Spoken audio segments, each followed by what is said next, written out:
Bismillah ar-Rahman ar-Rahim. Yesterday we mentioned that if everyone can bring their Quran with them, or at least have their Quran open on their apps, their phones. This evening, the central verse that we're going to be speaking about, inshallah, it will come from Surat Al-A'raf and Surat Hud, the stories of Prophet Shu'aib alayhi salam. So we'll be going across these two particular chapters. And inshallah, you and I will be able to focus on those verses. For all of our marhumeen, if we can begin with the recitation of Surat Al-Fatihah. Bismillahirrahmanirrahim.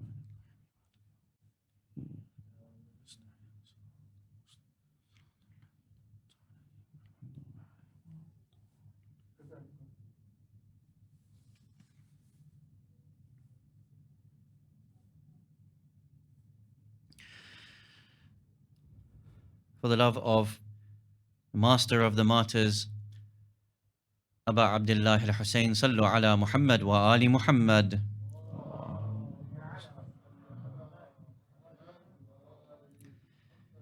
For the love of Lady Zainab and Sayyidah Kulthum, Sallu ala Muhammad wa Ali Muhammad.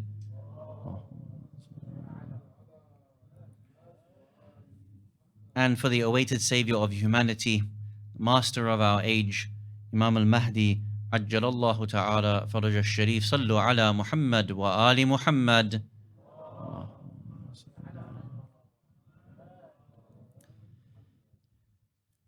أعوذ بالله من الشيطان الرجيم بسم الله الرحمن الرحيم الحمد لله رب العالمين الحمد لله الذي هدانا لهذا وما كنا لنهتدي لولا أن هدانا الله والصلاة والسلام على أشرف الأنبياء والمرسلين خاتم النبيين سيدنا الممجد بشير المصدق المصطفى الأمجد محمود الأحمد أبي القاسم محمد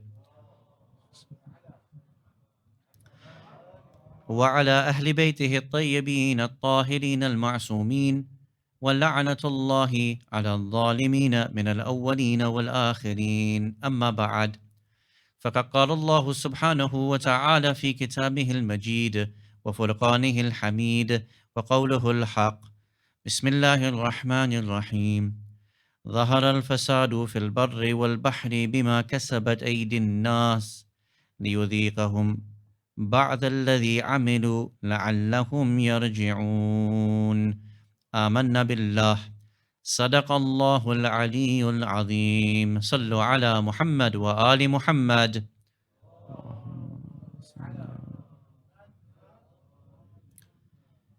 Awaited Savior of humanity, Imam al-Mahdi alayhi salam, my respected teachers, elders, brothers and sisters, Assalamu alaikum jami'an wa rahmatullahi wa barakatuh. عظم الله أجورنا وأجوركم بمصابنا Abi Abdullah Al-Hussein salawatullah wa salamuhu alayh. How do you and I make profound change in our lives? If the movement of Imam Al-Hussein alayhi salam,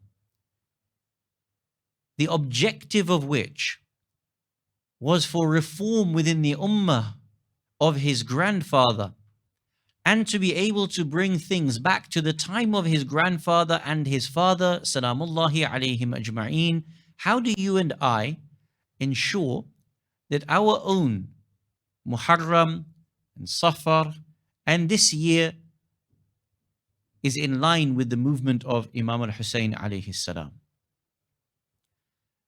Each year, you and I participate in the movement of Imam al-Hussein alayhi salam and hope to be able to make changes, a reform within our own lives, such that the coming year we are different people.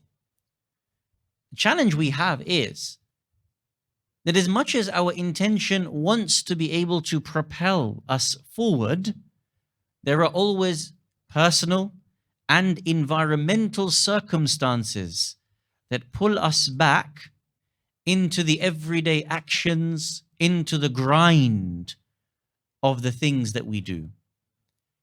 How can we actually break from that such that when we make an intention to reform one aspect of our lives, there is genuine reform that has been made?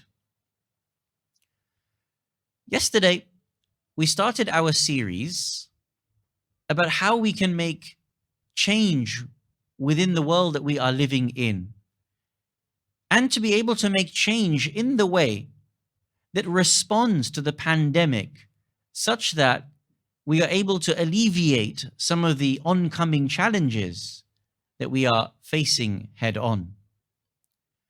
We started the series yesterday by making certain assumptions.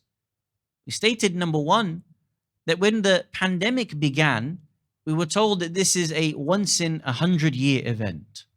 History testifies otherwise. Actually, there are endemics once every 9 years on average, and there are pandemics once every 20 years. And that these events tend to last anywhere between 18 to 30 months.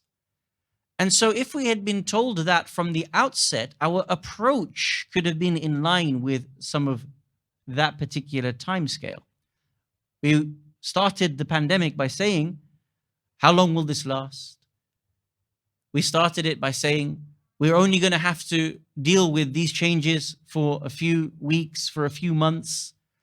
If the country, if the economy, if those in the healthcare professions had been told that the changes we need to be able to make to our lives might be up to 30 months long, then we as a community could have understood the changes that needed to take place incrementally in order to be able to manage the challenges ahead of us. That tells us that we need to furnish ourselves with the very best information that is available to us.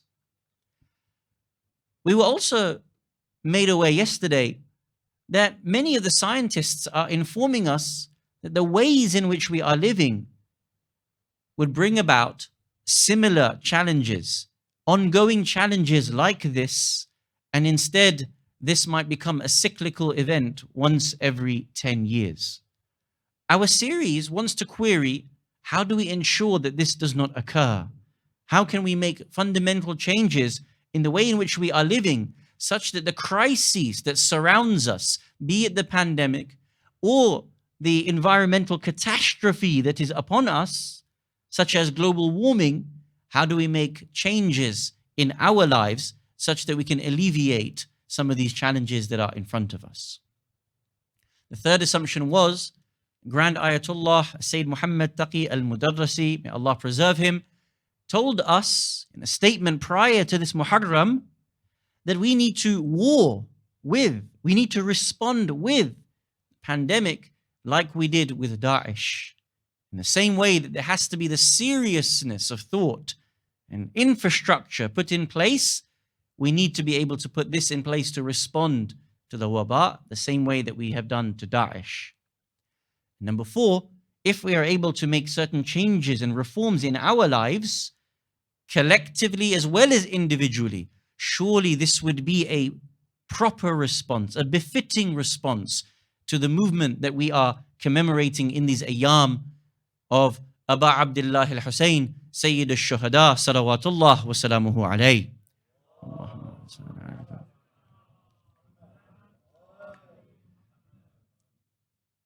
Let us mention 1 or 2 points that we need to expand upon from yesterday in order to be able to go into tonight's discussion.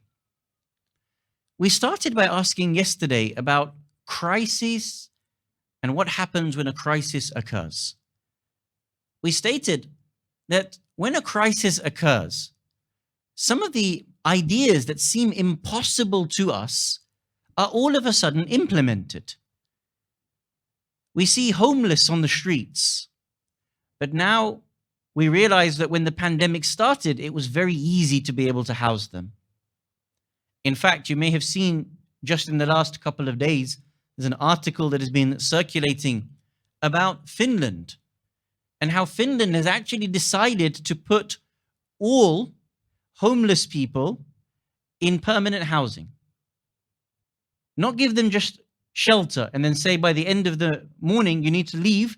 Maybe if you happen to come back in the afternoon and shelter is available to you, maybe you can find it again. This is what tends to happen with our charitable services. The government in Finland has decided to eradicate homelessness and give every person a house. When they did the analysis, it actually became cheaper for the government to do this than actually the way in which they were looking after the homeless community without giving them permanent shelter. Ideas are always available to us. And in a crisis, what you will normally find is that those ideas that seemingly are impossible to us to be able to implement, they are the ones that become enacted and become normalized because we have to change our behaviors. Hands up, how many people here had to work from home during the pandemic? Hands up so we can see, everyone can look around and just see the numbers.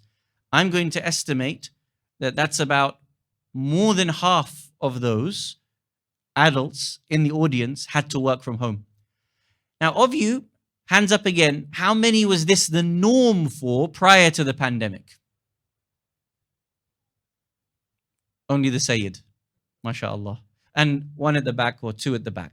So that's a tiny number compared to how many actually made that change. If you went to your, not you Sayyid, because I don't know what you were doing before the pandemic that you allowed you to work from home normally. But if you went to most places of business and said to your boss, I want to work from home from now, what would they have said to you?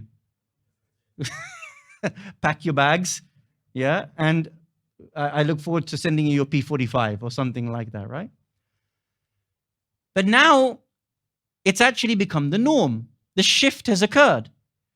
And you know, because capitalism rules here, you know that if your productivity had even dropped by 1%, they would be dragging you back into those offices as quickly as possible. It's not because they're looking after your mental health or your health, but in the whole, as a country, they would not allow a dip in their capitalization. But once we realize that people can work from home and care about their job and do a good job, and productivity will not drop necessarily, we've seen how shifts in behavior have been allowed, something that just 18 months ago was impossible for us to be able to imagine. Behaviors can very quickly change in a crisis. And we begin to realize that when the ideas are available to us, or when a crisis pushes us in a particular direction, the very best of those ideas that are available to us often become picked up. And of course, if you and I are not participating in providing ideas, solutions, then when the opportune moment comes about, we will not have our ideas there to be able to present. Hold on to that, because when it comes to the Islamic ideas of reform, we need to have them in circulation. Otherwise, people will not be able to go in those directions. Can you see that? If our voice is not present, if the solutions we want to offer are not available, then who is going to be able to take up the solutions that the Muslim community has to offer, that the Quran has to offer? Now, actually, this idea, the one that I've tried to concisely present to you, is not a theory that I have created. Actually, it's a very famous economic theory. One of the godfathers of the liberal age, by the name of Milton Friedman, he was a giant economist, especially of this era, created this idea and said that in crisis, often, whether it be a real crisis or an imagined crisis, this is what produces real change within society.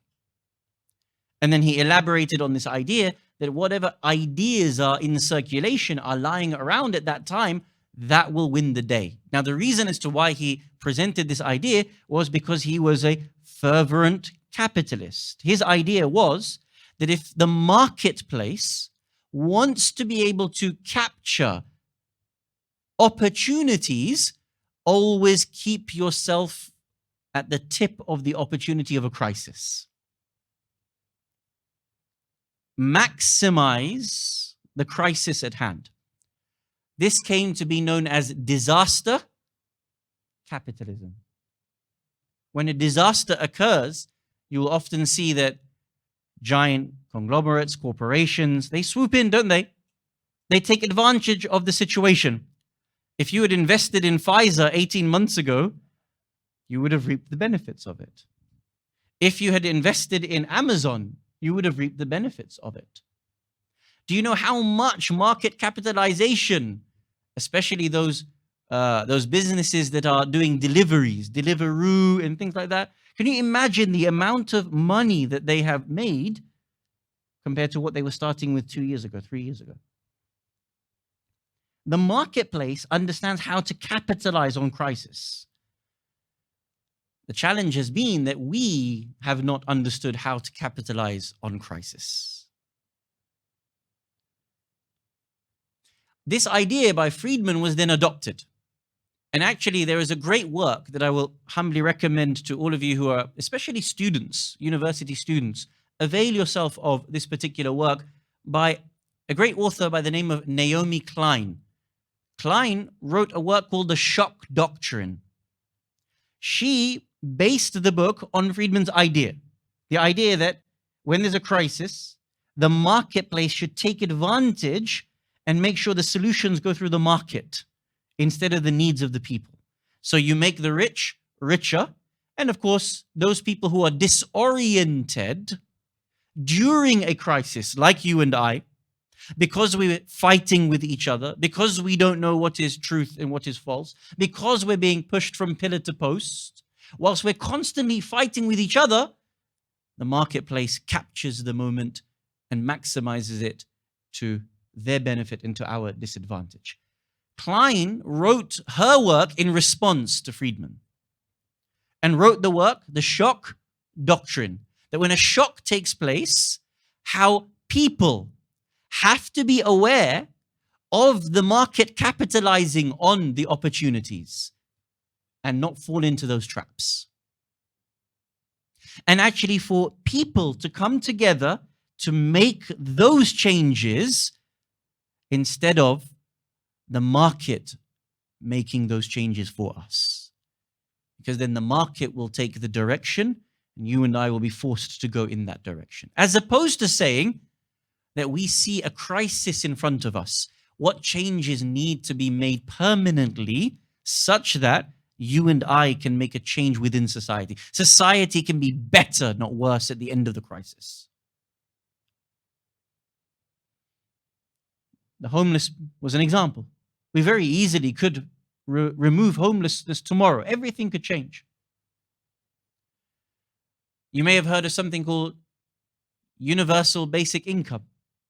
And the idea that every person should be entitled to a minimal amount so that no person falls below the breadline, no human being falls into poverty. When the crisis started, this was in circulation again. This idea is absolutely hated by the right, absolutely hated by the idea of market capitalization, unless and until they can take advantage of it. Whoever imagined that furlough would happen, that a percentage of people's income would be provided for? You can see here the theory that is coming around for you and I. The reality is that we actually have great power to be able to make change. How many people do you know? I imagine throughout your life, you will know 1,000 people at least. And those 1,000 people will know 1,000 other people. Very quickly, our ideas can move from one person to another, and very quickly reach 1 million people. And very quickly reach 1 billion people. It just requires us to understand the opportunities that are available the power that exists within us individually and collectively, and then to be able to harness those powers for a better world that we live in. I'll give you an example of what we're fighting. You may have heard that in 2015, there was the Paris Climate Treaty Accord. Do you remember this? Everybody remember? In 2015 in Paris? Trump pulled out of it, right? The only country in the world to pull out of it. Fine. You know, even though this was signed in 2015 and a commitment to be able to slowly reduce and completely remove ourselves from the reliance on things like oil, things like this that will continue to cause us damage to the environment, the G7 countries, the most powerful countries in the world, collectively, every year give $660 billion in subsidies to the oil industry. 2015, the commitment was made. Only last year and the year before, still $660 billion in subsidies. When we say subsidies, we mean when we say the government gives money, where does the government get the money from? You and me. It's not government money, it's mine and your money. It's our tax money that goes into this. There's one thing, us knowing that there is a crisis, and there is another thing, us actually making changes so that we alleviate and respond to the crisis itself. The ayah that is the central verse to our theme, our series, Allah subhanahu wa ta'ala says, ظَهَرَ الْفَسَادُ فِي الْبَرِّ وَالْبَحْرِ بِمَا كَسَبَتْ أَيْدِي النَّاسِ. That fasad has appeared on the land and on the seas by what man's hands have wrought, what you and I have done. And then Allah explains, why does Allah allow this fasad to appear? لِيُذِيقَهُمْ بَعْدَ الَّذِي عَمِلُوا لَعَلَّهُمْ يَرْجِعُونَ. So that they may taste a part of that which they have done. And again, Allah explains why He allows us to taste a part of what we have done, so that we may return back to Him. Now, if you and I want to be able to make change, which is going to be the theme of our series and what changes we can practically make, we first need to be able to think about how to make change within our life. This is one of the hardest things to do. Imam Ali alayhi salam in the books of ahadith has entire abwab. There's actual chapters on habit and the development of habit and how hard it is to break our behaviors and our habits. You know, it doesn't take us 40 days of action to be able to do something to create an addiction to something. Sometimes it just means to do it once. That is sufficient for us in the way in which our neural pathways are created for us to have that action as a permanent feature within us. And it takes so much to be able to break. Ask yourself for a moment, reflect on this question for a minute yourself. How many times have you come in the month of Muharram, in the month of Shahr Ramadan, in the month of Safar, when you have gone on ziyarah, when you have gone on hajj, when a crisis has occurred in your life, when you've made a commitment to Allah Jalla Jalaluhu, I will change this behavior, and that you've not been able to change it? Just reflect for a minute. Ask yourselves honestly. I know in my heart of hearts how often we say, I want to start doing this. I want to break from this. How difficult it is for us to be able to do that. For us to be able to call upon the rest of the world to make basic changes requires by priority, bil awlawiyya, for you and I to make those changes in our life first. There's no way I can say to the outside world, Why aren't we making these changes to make our planet safer for ourselves and for our children if you and I are not making those changes ourselves? Therefore, tonight, we need to focus on the question of how change and reform can be brought about in our own lives. Allah Jalla Jalaluhu asks this question in the Quran, Ya ayyuhalladhina amanu. Now I'm focusing on this. Not Ya ayyuhan nas, not Ya ahl al-kitab, Ya ayyuhalladhina amanu. Who is being addressed? Me and you. Ya ayyuhalladhina amanu, lima taquluna ma la taf'alun. Oh, you who believe, why do you say that which you don't do yourself? Why will you tell others, have an expectation of the government, have an expectation of others to make a tangible change in their own lives, to be able to ward off the challenges that are afoot, unless you and I can make those changes significantly in our own lives first? Allah Jalla Jalaluhu follows up with this ayah, lima taquluna ma la taf'alun, by saying, it is indeed egregious to Allah that you say to others to do something when you don't do it yourself. And so in this series, we're going to advise ourselves to be able to make certain changes. I need to be able to make those changes myself before telling you, and you and I need to be able to make those changes before inviting the rest of the world to be able to make some of these changes. In the Quran, Allah subhanahu wa ta'ala talks about islah, reformation and reform on a number of occasions. The homework yesterday was for you to be able to search in the Quran where Allah Jalla Jalaluhu speaks about reform, and in particular to look at the story of Prophet Shu'aib alayhi salam. I want to review these ayat about Shu'aib alayhi salam and see the pathology of his people. Which city was Shu'aib alayhi salam at? The city of Madian. Jazakumullah khair. You know better than me that when Allah Jalla Jalaluhu provides a story in the Quran, it is a story that is going to reverberate throughout time. That whether you and I live in London or Calcutta, today or tomorrow, this story is going to be something that is a baseline example for you and I.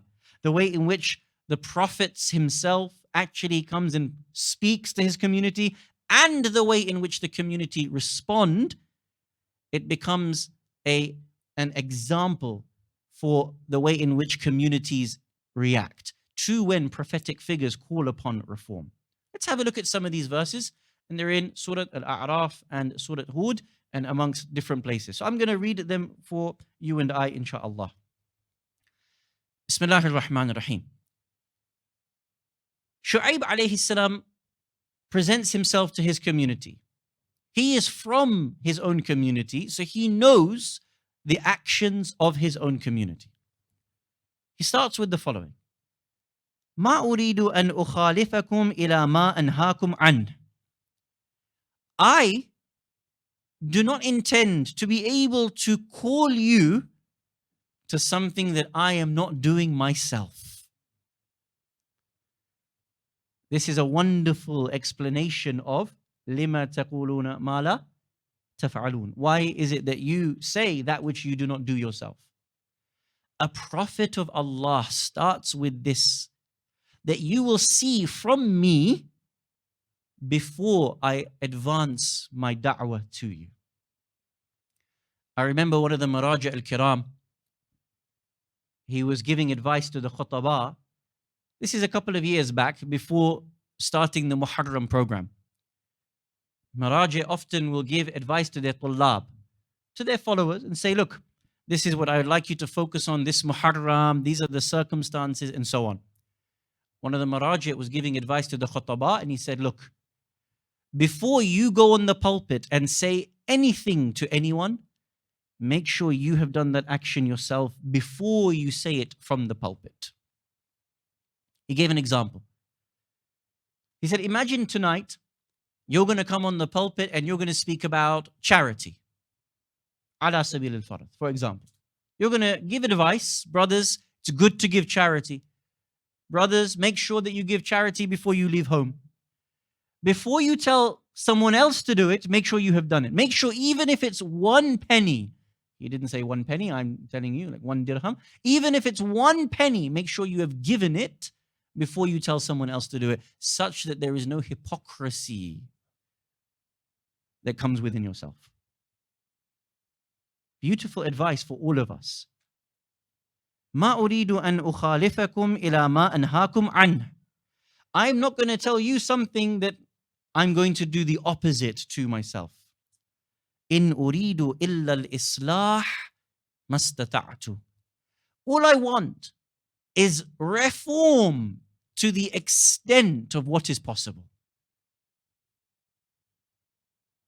A prophet knows the capacity of people.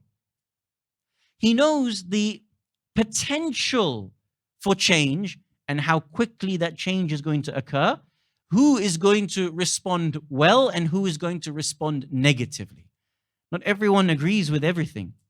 And there are going to be some people that even if you speak the most obvious things to, they may not agree and they may not understand it from your perspective. I want to bring about changes as much as is possible within this community, Shu'aib alayhi salam says. Now, he lists the things that he wants to be able to change. And what I'd like you to focus on, brothers and sisters, is the things that he asks for change, and not just the specifics, what they represent. What's the problem that's occurring in the society for these actions to have taken place? You know that there is cause and there is cause and effect. There is the starting problem and then there's the symptoms of that problem. They're not the same, are they? Think about what Shu'aib alayhi salam is saying about what's happening in his community and what is actually at the actual point of the problems of that society. And then have a look at how they respond to Shu'aib alayhi salam. Number 1, Ya qawmi, O my community, اعبدوا الله ما لكم من إله غيره. Worship Allah. There is no Lord other than Him. Which tells you what? That their worship was not of Allah subhanahu wa ta'ala for Him to have to tell them to do this. فَأَوْفُوا الْكَيْلَ وَالْمِيزَانَ. And weigh and measure, balance properly. You know that the problems of Shu'aib's community was what? That they used to cheat people when it came to the scales. That if they could get away with it, they would weigh it in such a way that they would make more money, a form of theft from people. Think about this carefully. Shu'aib alayhi salam knows this is occurring in his community. Either Shu'aib alayhi salam knows it because someone is coming and telling him, or maybe he's been a victim of it. Shu'aib alayhi salam himself then, when he says, Ma ukhalifakum, I'm not going to do opposite to you, it means that Shu'aib alayhi salam had to be able to demonstrate how to be a just storekeeper, a just trader, such that when someone came to buy something from him, he demonstrated to the people how to be able to live justly. Does that make sense? It wasn't Shu'aib alayhi salam only calling them. He himself had to live his truth in order for the next shopkeeper to see that when a person came to Shu'aib alayhi salam to say, I want some, cake, I want some, fruits, I want something from you, he actually weighed it in a just way. Similarly for you and I, it is not only just speech, it is to live the things that need to be lived, that in our actions someone sees it and then they know how to be able to live correctly. Not everybody learns the same way. Not everybody likes to have majlis. Not everybody likes to be lectured to. Some people see good behavior and they adopt good behavior. Amir al-Mu'mineen, Ali ibn Abi Talib, salawatullah wa salamuhu alayh, has a Important narration. He says it suffices you to be able to change your behavior. It suffices you that when you see in others what you do not like, it suffices that you learn from that behavior that you do not like, that it should not be present in you. Sometimes we see behaviors from people. Why are you doing this? Sometimes it's online, sometimes it's in person. One of the best ways to be able to make changes is to say, I don't like what's happening there. I don't want that act to be in me. And the opposite is also true. That when you see someone's good behavior, you say to yourself, I wish I was like that guy. I wish I had his patience. I wish I acted the way in which she acted in that moment. And so it sets a standard by the way in which others can make change, and reform happens within the family, within the community, within the state. فَأَوْفُوا الْكَيْلَ وَالْمِيزَانَ وَلَا تَبْخَسُوا النَّاسَ أَشْيَاءَهُمْ. And do not devalue, do not diminish what people have, what their rights are, what people are actually owed to them and to their own things. وَلَا تُفْسِدُوا فِي الْأَرْضِ بَعْدَ إِصْلَاحِهَا. And do not cause corruption in the land after it has been made good. Reform is one thing where you have to change what is wrong.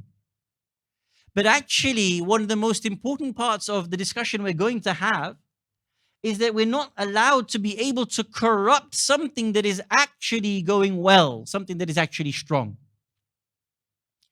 Last week, there was an analysis that was put out. 10 countries, the United States, Canada, Switzerland, Sweden, France, Germany, England, 10 countries of the leading economically advanced countries. What is the relationship between the level of healthcare and the cost of healthcare? What's the outcomes?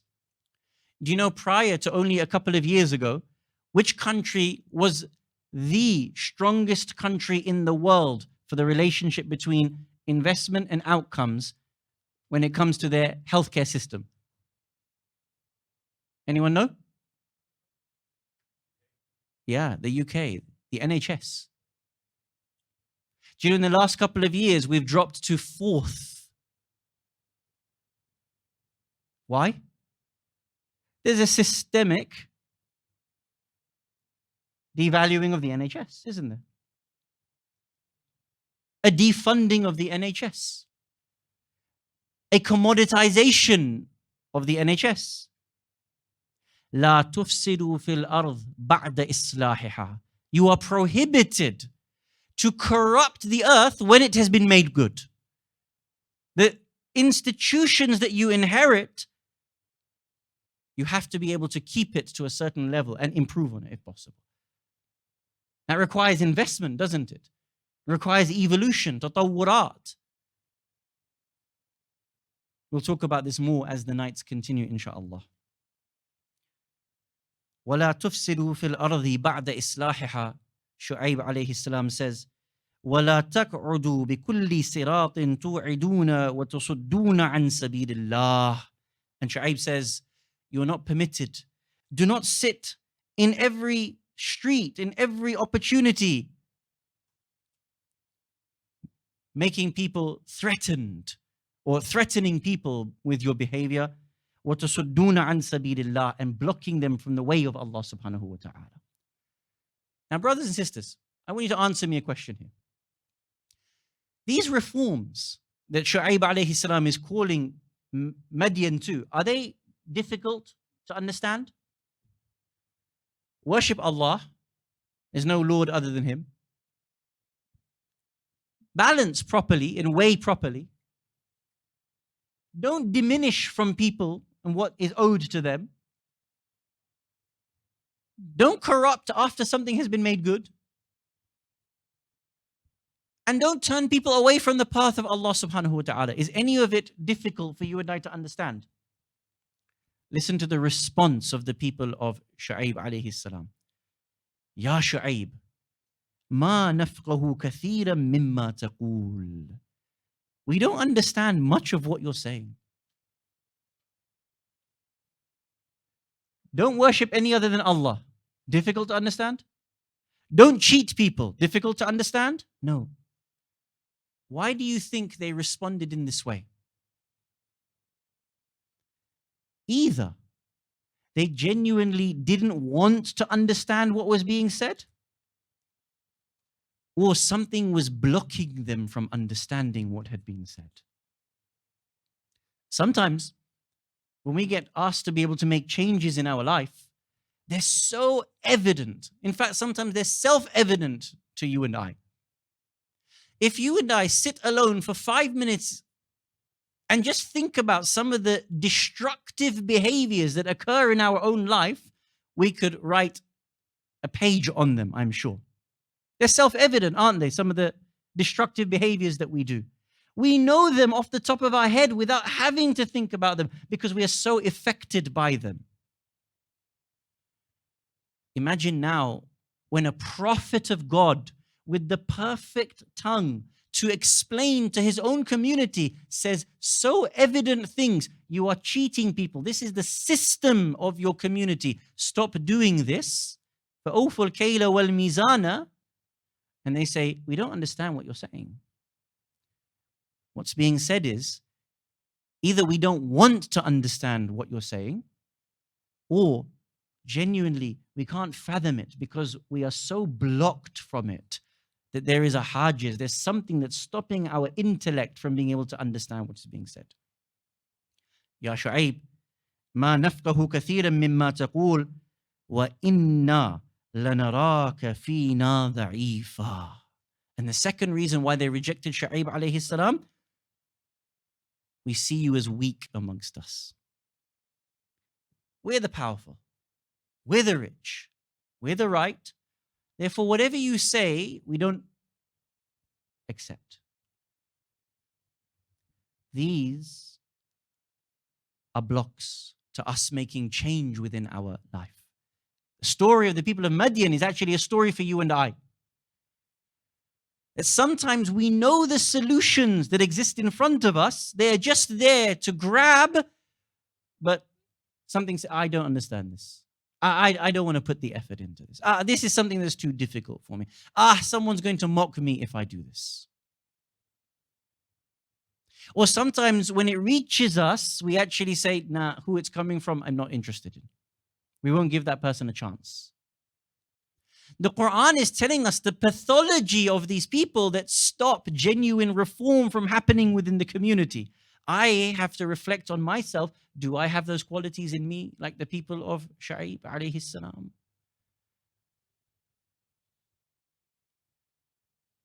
If I do, then what is the difference between me and the people of Madian? If I was living in that community in Madian, I would have acted the same way in which they acted. And if Prophet Shu'aib alayhi salam came to me, or the Prophet Muhammad sallallahu alayhi wa alihi, or the awaited Savior, Imam al-Mahdi ajjalallahu ta'ala faraj al-Sharif comes to me and says, make reform, because my pathology is the same and I'm so used to blocking reform. What makes me think I would act any differently to the people of Shu'aib, differently to the people of the Quraysh, differently tomorrow when the awaited comes? Salawatullah wa salamuhu alayhim ajma'een.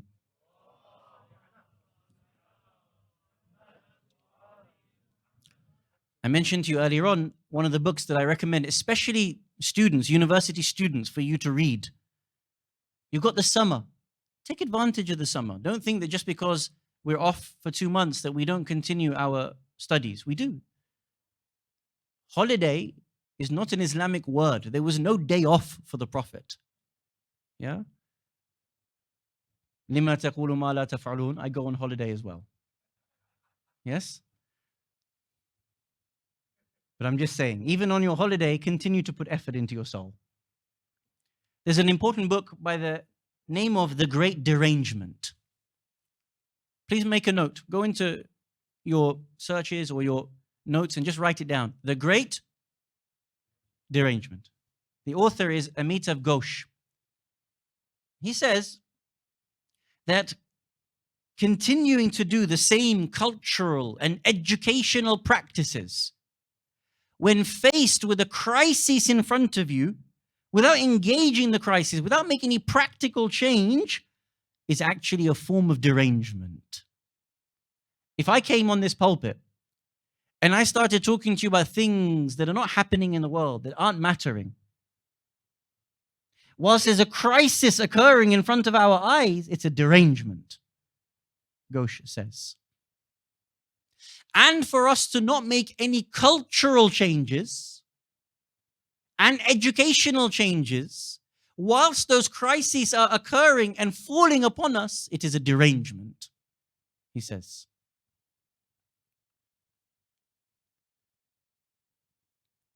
I want to be able to leave us with 3 small points that might benefit you and I in reforming ourselves. The first one is that no matter your age, no matter your position, you are able to reform yourself. Whether you are marja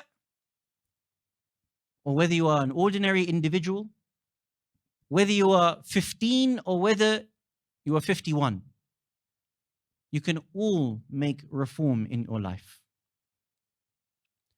Once, the great companion Jabir ibn Abdullah al-Ansari, and you all know the daraja of Jabir. This is an individual who had 17 battles with the Prophet. A person who gives to us so much of our history. A person who was the first za'ir of Imam Al-Hussein alayhi salam on the day of Arba'in. Is there a person higher than Jabir, really? The end of his life, he's very elderly. He's blind. Our fifth Imam Muhammad al-Baqir, salawatullah wa salamuhu alayh,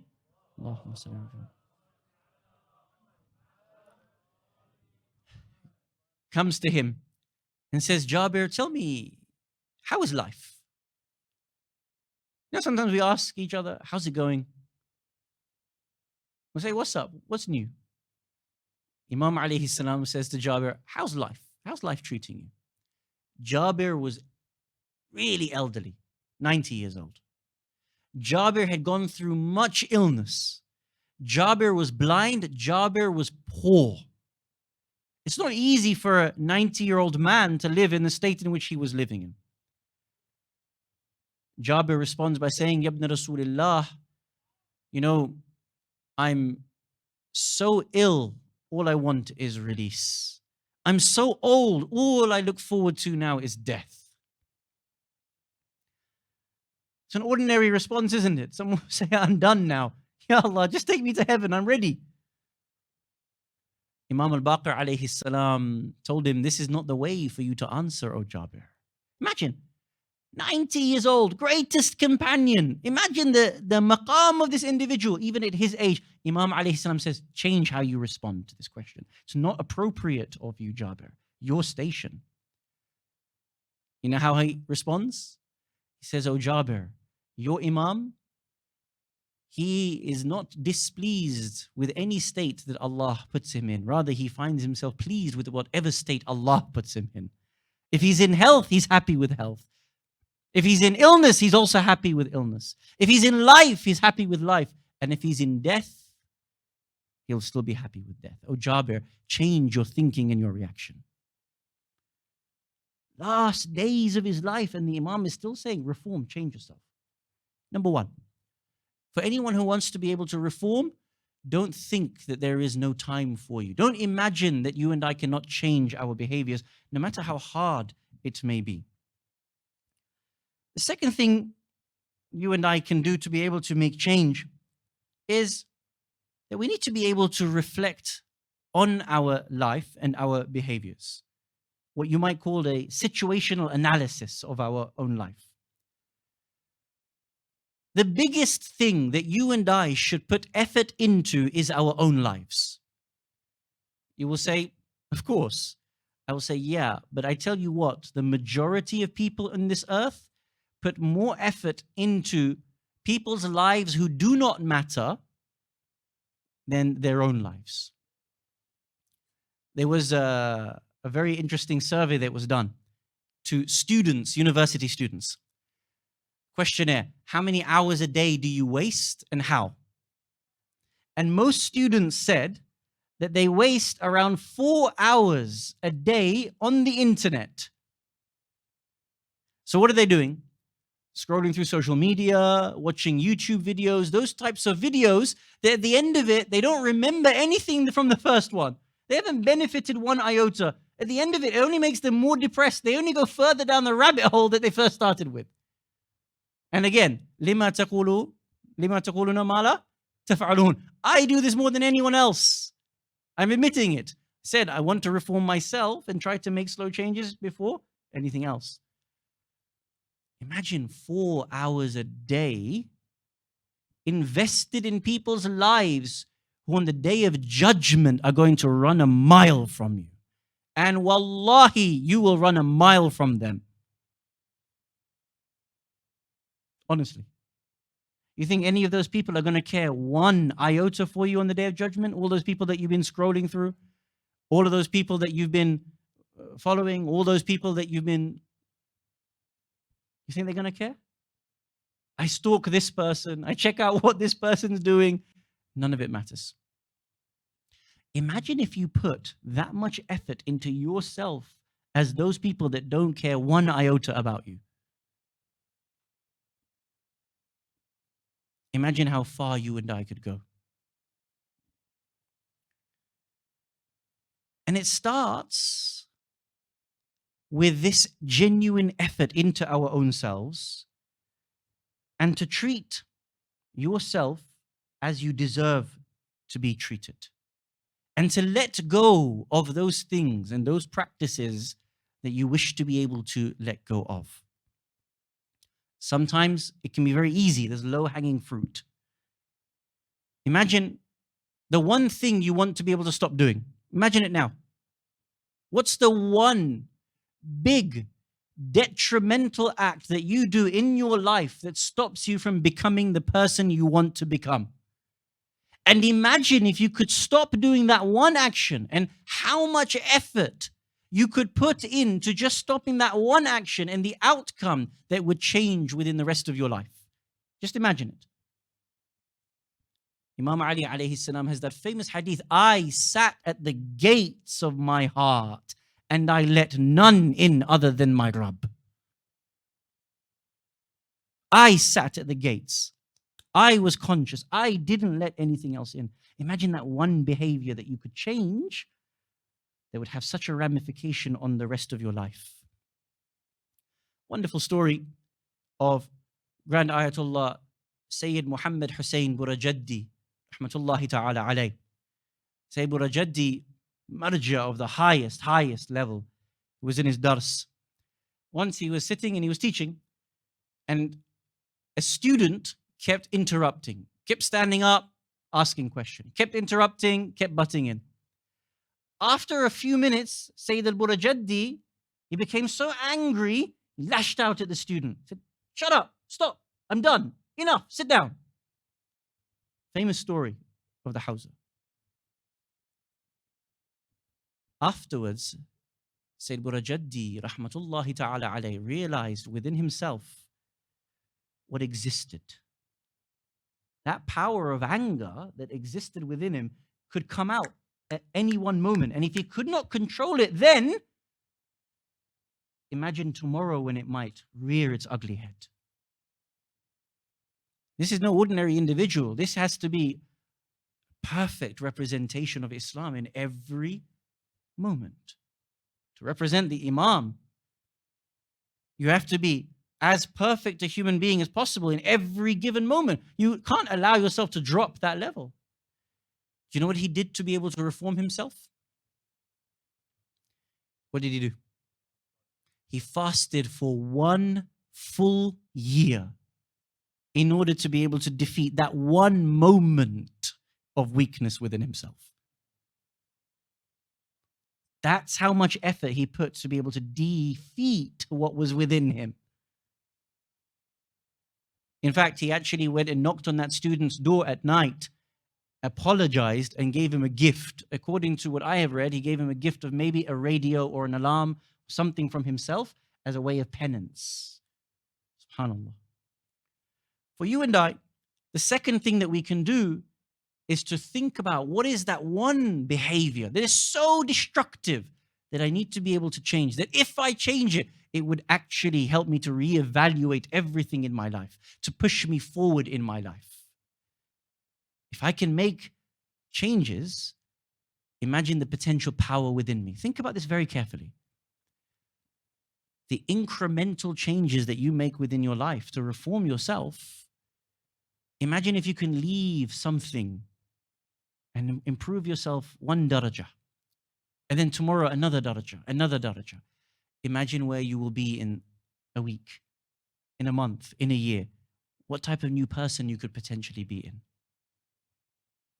And the third and the last humble recommendation to you when it comes to making islah in our own lives, to prepare ourselves for the islah that is needed to help change the disasters that are afoot, is that when someone else wants to be able to make a change, be an encouragement for them and not a disencouragement or discouragement. Sometimes people want to be able to make a change. You'll want to make a change in your own family, in your own environment, and you won't get support. In fact, people will try to stop you from those changes. Brothers and sisters, don't be that person. When someone wants to make a change, that you are a barrier towards their islah. Imagine on the day of judgment, Imam Al-Hussein alayhi salam comes to you and says, brother, sister, this person in your family made a commitment to change, but then you laughed at him. Well, you said, why are you doing that? Why do you want to burden yourself? No, this is not right. This is not possible. Imagine Imam himself comes and says, this was a man that was actually going to move with my movement. You were the one that stopped him. What will you and I do on the day of judgment? Some of the changes that we're going to call for in this series will be difficult. For example, one of the greatest, if not the greatest, reason for global warming is the amount of methane that is coming from the industrial farming, the cows that we are eating, the beef that we are producing. Arguably, if we could change this one behavior and reduce the amount of meat, or even stop, if possible, the meat that we were consuming, we could actually help reverse this path that we are on. So tomorrow, someone will walk out of this majlis and say, you know what? The Prophet was right. He only ate meat once every 40 days. Maybe I can do that. So you'll go to your wife, you'll go to your husband, you'll go to your father, you'll go to your mother, and say, I want to make change. Often you want to make change, others will be the impediment. Don't be that person that stops another human being from propelling themselves forward. Brother, if you want to hang back, then you do it. But don't stop someone else from changing their life in the way of Imam Al-Hussein alayhi salam. 3 ways you and I can help reform ourselves. Tonight, your homework is 1. What is the one thing that you can do in your life that will help you to change the behaviors of your life? If you could remove one behavior from your life, or add one behavior into your life, what would it be? How are you going to do it? What are going to be the challenges when you try to achieve that? Whom is going to be a stop? Is it going to be you that's going to stop yourself? Is it going to be someone else? Know the answers to these questions, brothers and sisters, and then come prepared, inshallah, for tomorrow's conversation. This is all I ask for you tonight of your homework. And may Allah subhanahu wa ta'ala help us to be able to perform this islah in our lives. In A night like this, we need to be able to remember what it was like for Imam Al-Hussein alayhi salam to arrive into Karbala. One of the poets says, when I reach you, O Hussein, when I reach you, I will wail and beseech you. Inshallah, you have been to Karbala. Do you remember what it was like when you reached Karbala? Do you remember how your heart felt in such pain when you reached Karbala? Do you remember what it was like when you stood at Qatlaga? Do you remember what it was like when you stood in the maqamat where the arms of Al-Fadil alayhi salam fell? Do you remember how your heart is uneasy just by being in the land, that every step you take, you know there was an arrow fired here at Ali Akbar. You know there was a spear thrown here at Qasim. In every step you take, there is all of this pain and suffering. Do you remember what it was like for you when you reached into the tents, into the mukhayyam, and you sat there listening to the majlis, knowing that in this very place that you sit is where Ruqayya was slapped by Khuli and by Shimr?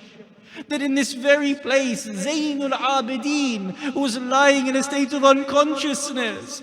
That they entered into the tent and shouted out, leave no male alive. That they took out a dagger ready to stab Imam al-Sajjad. And that Zainab alayhi salam had to throw herself in the way of that dagger.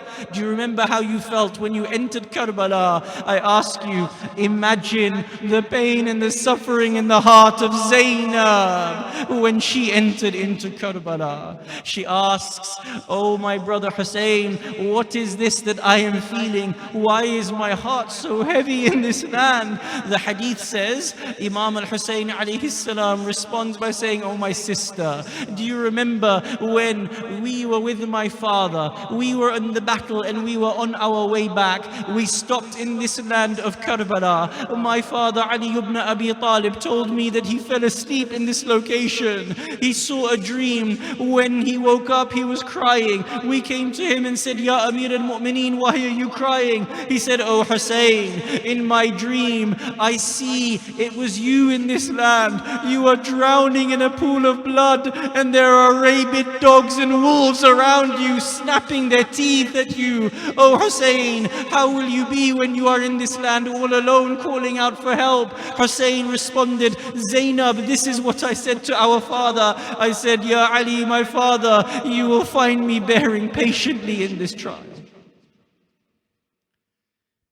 ألا لعنة الله على القوم الظالمين وسيعلم الذين ظلموا أي منقلب ينقلبون إنا لله وإنا إليه راجعون. We ask Allah subhanahu wa ta'ala to hasten the appearance of Imam al-Mahdi alayhi salam, to allow us to be alongside him at all times in our life and in our death. If we are to pass away from this world before his coming, Ya Allah, raise us from our graves so that we can partake in the victories of Muhammad and Ali Muhammad. We ask you, Ya Allah, help us to be able to reform our own lives, make the changes that we wish to be able to make, and especially those changes that are needed to be able to avert the crises that surround us. Walhamdulillah Rabbil Alameen, wa sallallahu ala Sayyidina wa Nabiyyina Muhammad wa alihi at-tahirin.